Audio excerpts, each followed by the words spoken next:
where you No one can... plays Warhammer. Oh, I see. They just wanted to paint them during COVID because they were locked in their room. They buy the didn't think of miniatures. that. The game is aspirational. So you're like, I got to buy all these minis because one day I'm going to play with them.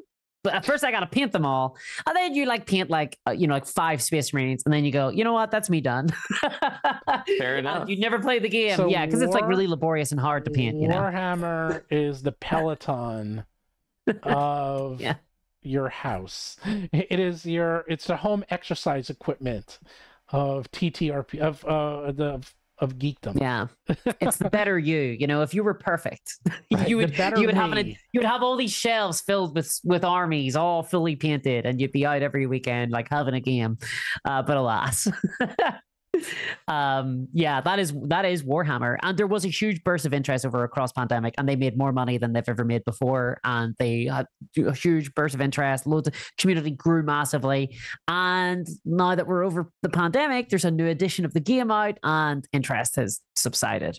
Well, there you go. I mean, you would know. I do watch your shows on that. I'm not necessarily up on the latest on the world of Warhammer, but I am curious to always hear what's going on in other worlds of geekdom. Yeah. As a gamer who does not paint and is terrible at painting, but likes playing games, it explains why I guess I never got into Warhammer if the painting is the real thing and the game is only aspirational. Yeah, most people just paint the minis and then the game.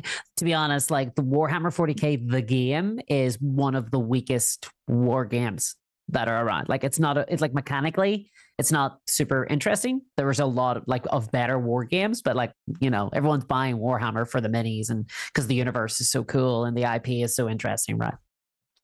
Well, that's what I think D&D wants to become, because obviously every single book that they come out with now is related to a character or an IP or something that they get. It's not just a dragon book, it's always going to be Fitzbin's Dragon's book. It always has to have some IP associated with it constantly. Just make a new class, put it in a book. I will buy the book for the new class. There.